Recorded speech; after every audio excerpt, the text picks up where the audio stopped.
Test 4, Section 1. In this section, you'll hear a conversation between Alan and Gianna, the office counsellor of a company. First, you have some time to read questions 1 to 6.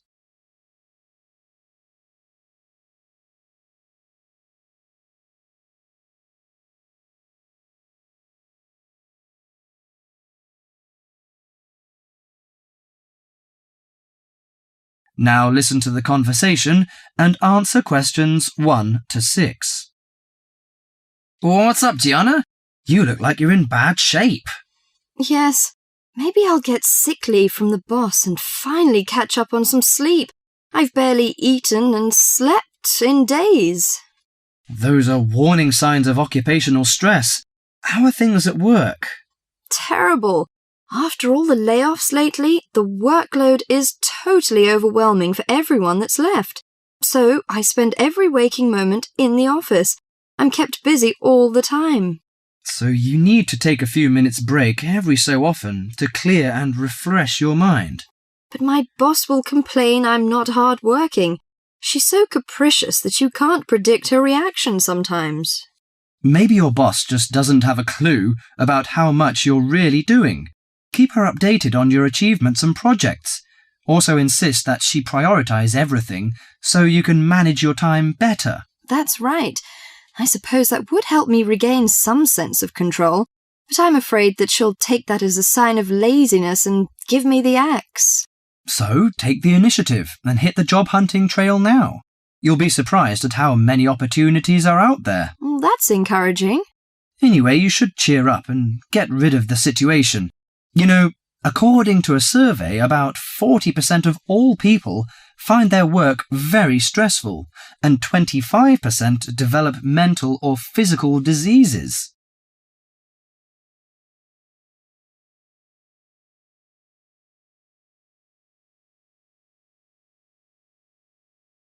Before you hear the rest of the conversation, you have some time to look at questions 7 to 10.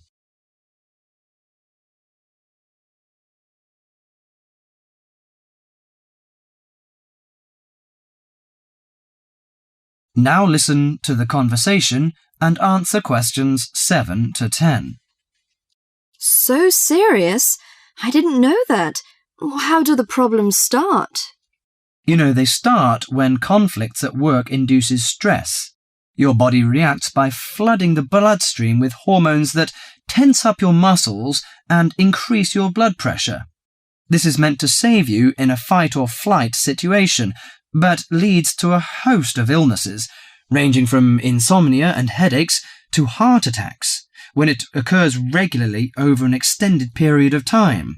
What should I do to prevent such things happening?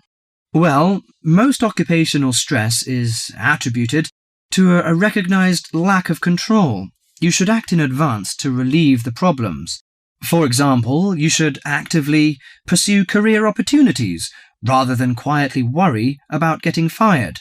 Of course, you can't control everything, so you need to help your mind and body cope. Keep a journal to release your frustrations, take short walks to calm down, or if necessary, simply take a mental health day. That is the end of section 1.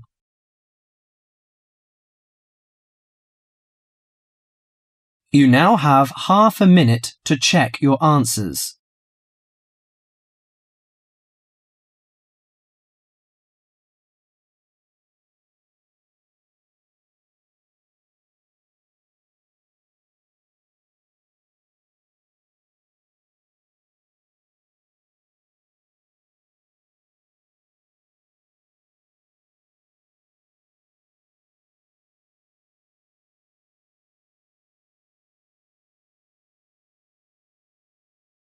Section 2.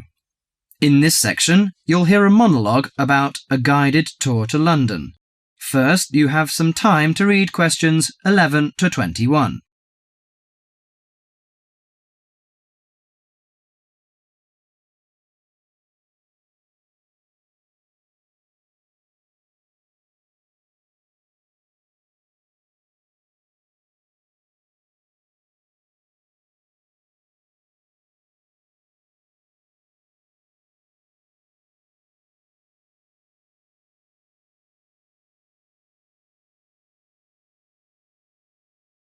Now listen to the monologue and answer questions 11 to 21. Hello, can I just have your attention for a minute? Thank you. My name is Mary Golding. Some of you may recognize me. I used to be a lecturer here at the college, but I changed jobs last year and now I work as the student officer. Okay, well, I'm in today to tell you about a guided tour that we've got going to, London. Well, this will be a good chance for those of you who haven't been to London before to have a look at this beautiful city. I think those of you who come will thoroughly enjoy it. The trip is going to be for 5 days, from the 31st of March, which is a Saturday, to the 4th of April, the following Wednesday. We'll be taking a medium-sized coach, so there'll be 45 places on that. Last time it was a minibus with only 16 places, which proved insufficient for students' needs. According to the London Development Agency, London has over 200 museums, 500 cinema screens, 108 music halls, and 5 symphony orchestras. Needless to say, we can't see it all in one day. Here are some major sites we are going to tackle on the first visit to London. On the first day we're in London, we'll be going on a boat trip up the River Thames and up the London Eye. The Eye is a giant modern Ferris wheel which stands on the south of the river, across from the Houses of Parliament. The boat cruise is included in the cost of the trip, so you won't need to worry about spending extra money. But you have to pay to ride the Eye to gaze out over the vast city. After that, we'll visit the Houses of Parliament. The Houses of Parliament, also known as Westminster Palace, was designed in the Gothic style. One of London's famous landmarks, Big Ben, the clock tower named for its 13-ton bell, is also found here. You can have a free visit up there. I think you all know Westminster Abbey, one of the most visited Christian churches in the world. There is no admission charge for this, but there are lots of souvenir shops around, so you might need some money for those. On the second day, we'll be going to the British Museum. The oldest museum in the world is also the most visited site in London. You have to pay to get in there, but it's not expensive. The museum's newly constructed £100 million Great Court, a 2-acre square enclosed by a glass roof, is the largest covered public square in Europe. It is called the Great Court.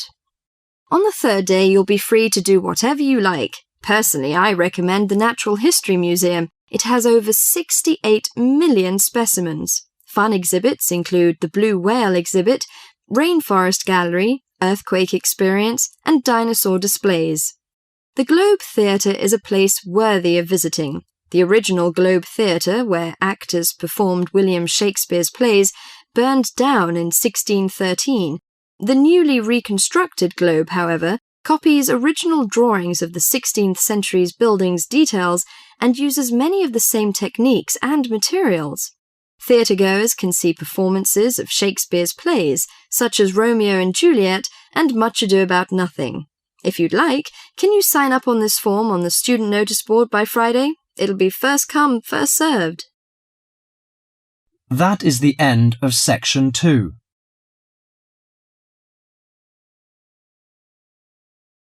You now have half a minute to check your answers.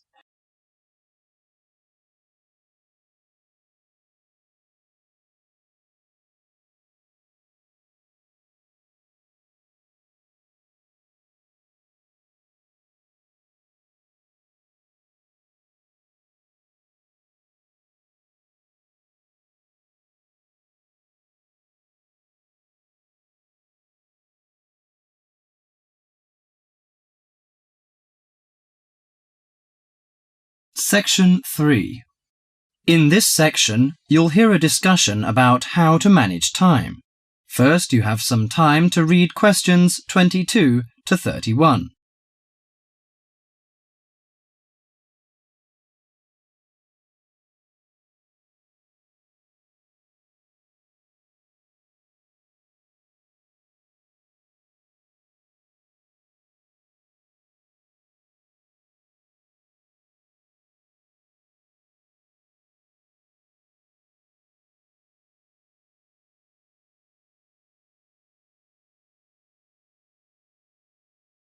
Now listen to the conversation and answer questions 22 to 31. Good afternoon, ladies and gentlemen. The topic for today's discussion is time management. It's very important that you develop effective strategies for managing your time to balance the conflicting demands of time for study, leisure, earning money, and job hunting. Here is an exercise which will help you to identify areas in which you might be able to improve your time management. Try to answer the 40 questions as honestly as you can, and then score yourself from 1 to 4 in each area. You have 5 minutes to finish them. Okay, please stop and look at the screen. According to your answers, you can find in which area or areas you get the minimum scores, and I can give you some strategies to improve them. I find I get the lowest score in the area of using lists. I don't have the habit of keeping a list. What use does it have? Keeping a to-do list is a useful reminder system to tell you of when you need to do what. Don't try to remember everything in your head. Carry a pen and paper or organizer wherever you go to write down the things you need to do, including appointments and deadlines. Do you think a daily list of tasks is necessary? Yes, it is an excellent way to focus your mind on important objectives. Make sure you update your list daily, crossing off completed tasks and adding new tasks. Urgent or important tasks can be highlighted with an asterisk. I find it difficult to set goals. How do I set myself specific and clearly defined goals? You must make sure that these goals are realistic and achievable. To do this, you first need to examine your present situation and assess what goals are important to you and what action you need to take to achieve your target. I am in the final year and trying to find a job. I can't combine the pressures of intensive study with finding time to apply for jobs. Sometimes you need an alternative route to your goal in case you have to change your plans. For example, taking a relevant postgraduate course if you can't get a job. Whenever the examinations sneak up, I start getting nervous. I don't know how to organise my time to deal with so many subjects.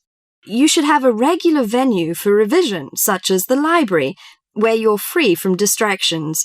Plan out a revision schedule or timetable so you devote enough time to each subject. You can also use past examination papers when revising to familiarise yourself with the sort of questions that might be asked. When revising, take a few minutes break every so often to clear and refresh your mind and allow some time off for complete relaxation. I'm always late for everything. You know, the deadline of papers and seminar reports.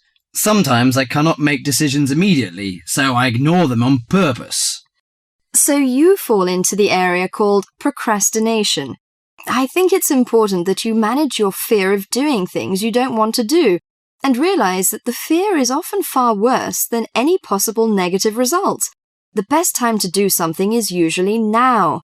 Taking action generates the energy for further action. That is the end of section 3.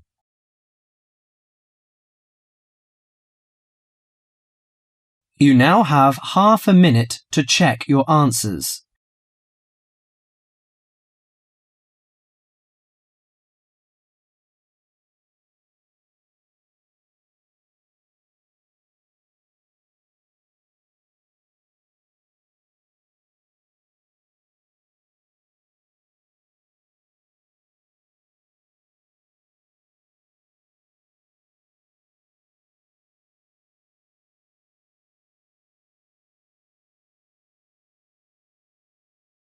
Section 4. In this section, you'll hear a lecture on MSG. First, you have some time to read questions 32 to 41.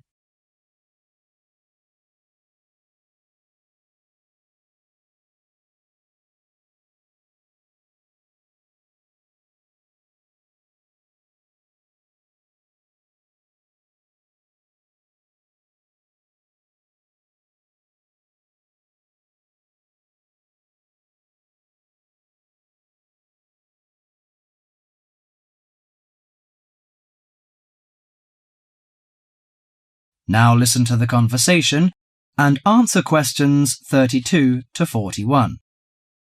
You've probably noticed that MSG appears regularly among the ingredients of your favourite foods. But what is it? How long has it been used? How is it used? MSG, or monosodium glutamate, is a chemical commonly used to add flavour to salty or sour tasting foods. The average person knows almost nothing about it, but today MSG is found in everything from potato chips to soup. Its principal component is an amino acid called glutamic acid or glutamate. It was identified by Professor Kikuné Ikeda in 1908, but Eastern cooks have been using glutamate-rich seaweed as flavouring for more than 1,200 years.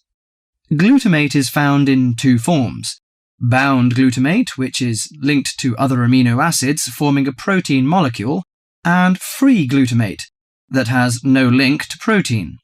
Only free glutamate is effective in enhancing the flavour of food. Foods often used for their flavouring qualities, such as tomatoes and mushrooms, have high levels of naturally occurring free glutamate. MSG is usually produced through fermentation of corn, sugar beets, or sugar cane. The finished product is a pure white crystal, which dissolves easily and blends well in many foods. Monosodium glutamate enhances the basic flavour of many foods. New studies also show that MSG elicits a unique taste that is known as umami in Japan and often described by Americans as a savoury, broth-like or meaty taste. Umami may be the fifth basic taste, beyond salty, sweet, sour and bitter. As an integral part of cuisines around the world, this savoury taste is common to the bouillons of Europe, the oyster sauce of China, the soy and fish sauces of Southeast Asia, the pizza of Italy, and the chowders and stews of America. MSG helps bring out the best natural flavours in a variety of foods such as meat, poultry, seafood, and vegetables. While MSG harmonises well with salty and sour tastes, it contributes little or nothing to sweet or bitter foods. Results of taste panel studies indicate that a level of 0.1 to 0.8% MSG by weight in food provides optimum enhancement of the food's natural flavour. This is within the range of glutamate that naturally occurs in foods. Approximately 1/2 teaspoon of MSG is an effective amount to enhance the flavour of a pound of meat or 4 to 6 servings of vegetables or soup. MSG is a self-limiting substance. Once the proper amount is used, adding more contributes little to food flavour. Overuse of MSG, as with many other seasonings and spices, may cause some foods to have an undesirable taste. There is simply no substitute for wholesome, quality food and good cooking techniques. MSG makes good quality food taste better, but will not improve the flavour of poor quality food. Disturbingly, scientists have known since the 1960s that MSG kills brain cells in young animals. Further research suggested that MSG may also be responsible for ailments ranging from skin rashes to irregular heartbeat and depression. Reports vary on just what percentage of the population is sensitive to MSG. One researcher put the figure as high as 30%, but food industry-sponsored studies have suggested it as low as 1 to 2%. Baby food manufacturers agreed to take MSG out of their products in the 1970s, but it is still widely used in other foods. This is because MSG is an economical way of stimulating great taste. If you're making a chicken stew but can't afford a whole chicken, why not use a little chicken and a lot of MSG? Consumer groups in the USA campaign regularly against its use, but for many of us, MSG will continue to be a part of everyday life. Food, it seems, will always be a matter of personal taste. That is the end of section 4.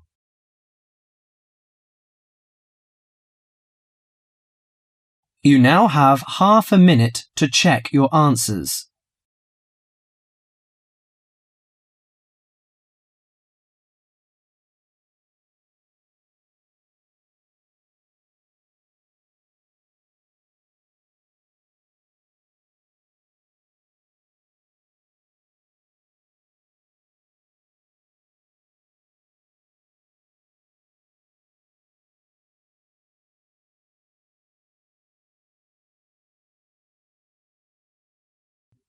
That is the end of the listening test.